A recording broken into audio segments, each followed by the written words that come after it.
Memperbaiki pendidikan dan kesejahteraan masyarakat. Kemudian ada 8 paket undang-undang yang sedang digodok. Program-program di semua komisi harus lebih konkret supaya terasa manfaatnya buat masyarakat. Cukup gak itu Bang Jansen untuk mengurangi politik uang? Atau cuma omong-omong saja?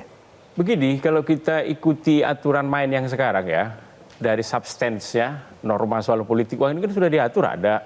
Itu nggak boleh.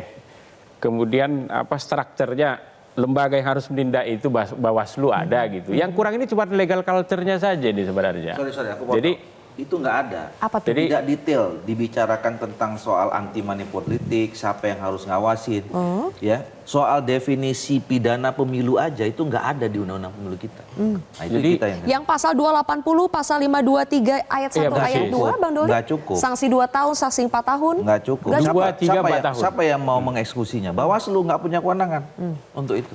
Jadi jikapun sistem yang sekarang ya tetap ingin dipertahankan, maka penindakan yang keras terhadap politik uang ini harus dilakukan. Kalau mau tetap terbuka? Kalau mau tetap terbuka. Oke. Atau kalau tidak, saya setuju dengan disampaikan Bang Doli tadi. Saya kebetulan 2 tahun lalu tuh neliti soal ini, compulsory voting namanya, voting wajib.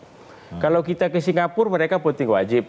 Australia voting wajib, Belgia voting wajib, Brazil voting wajib, Argentina voting wajib. Jadi dikatakan di situ kewajiban memilih ini sama seperti orang wajib bayar pajak, wajib jadi saksi kalau dipanggil pengadilan dan lain-lain begitu. Oke. Jadi kalau Anda yang sudah dalam rentang umur tertentu punya hak pilih dan terdaftar di DPT, Wajib. negara sudah menyiapkan uang untuk Anda, kertas suara lain segala macam, Anda tidak datang ke TPS, maka Anda ya tidak boleh dapat layanan negara. Misalnya NPWP nggak boleh keluar 6 bulan layanan kesehatan. Orang kamu nggak mau milih pemerintah yang sah kok, masa kamu minta dilayani gitu dia.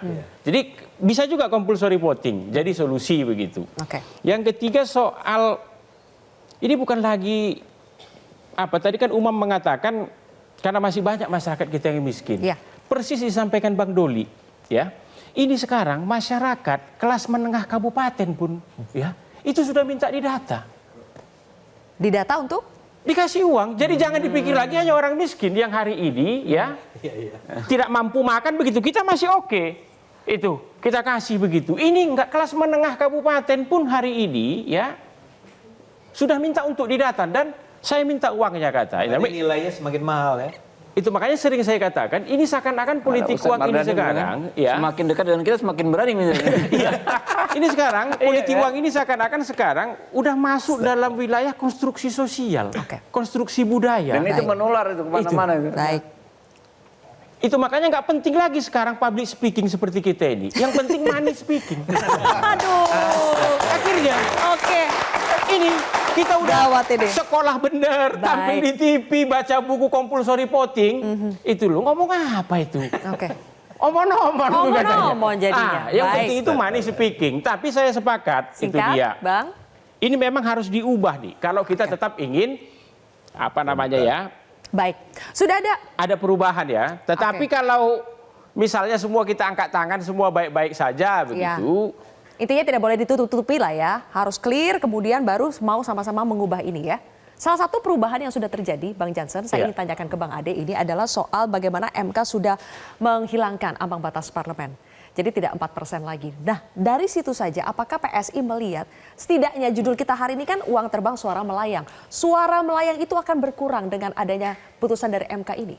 Mungkin akan berkurang, tapi tetap persoalan utamanya kan Konteksnya lain itu. konteksnya lain. Jadi gini, kalau saya setuju dengan apa yang tadi dikatakan bahwa segenap pencerahan bisa dilakukan, orang bisa dibuat mengerti kenapa orang tidak boleh menerima amplop gitu ya. Ini seperti juga mengatakan kita mendidik masyarakat untuk kalau ada marka yang mengatakan jangan berhenti di sana, kalian jangan stop di situ atau jangan parkir di situ. Tapi itu kan tidak cukup. Agar hukum bisa ditegakkan, yang harus ada adalah penegakan hukum.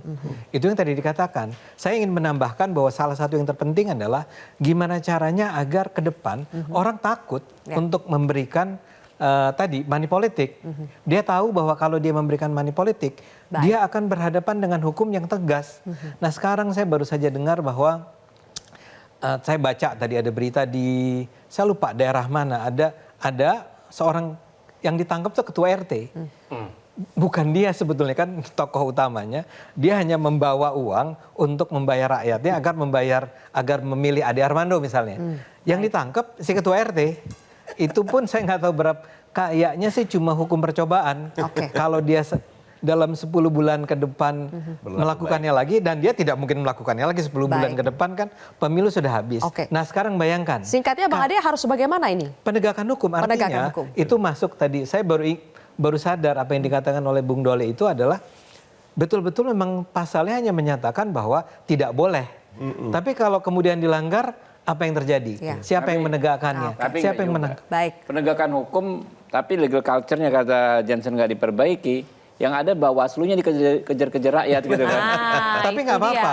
Gini, menurut saya, selama penegakan hukumnya ada, artinya ketetapan secara tegas tentang siapa yang menangkap, itu ada. Harus ada, Si ketua partai pun Kita kasih tepuk tangan dulu. Terakhir, waktunya sudah singkat sekali. Mas Umam, partai politik, apa yang harus dilakukan partai politik untuk bisa mengurangi praktik money politik ini? Ya, memang masyarakat perlu dididik. Tapi di saat yang sama, partai-partai politik dan politisi juga perlu dididik. Karena bagaimanapun juga, masyarakat melakukan itu, salah satu juga yang memberikan kontribusi itu adalah sistem politik kita yang memang seolah tidak berdampak kepada mereka. Nah, maka kalau misalnya kemudian demokrasi betul-betul bisa melahirkan good governance bisa melahirkan public delivery service yang baik, tentu ada engagement itu. Nah, saya 9 tahun di Australia, saya paham betul bagaimana compulsory voting itu bisa dijalankan. Karena memang setiap aspirasi dari masyarakat itu dalam hitungan hari bisa datang.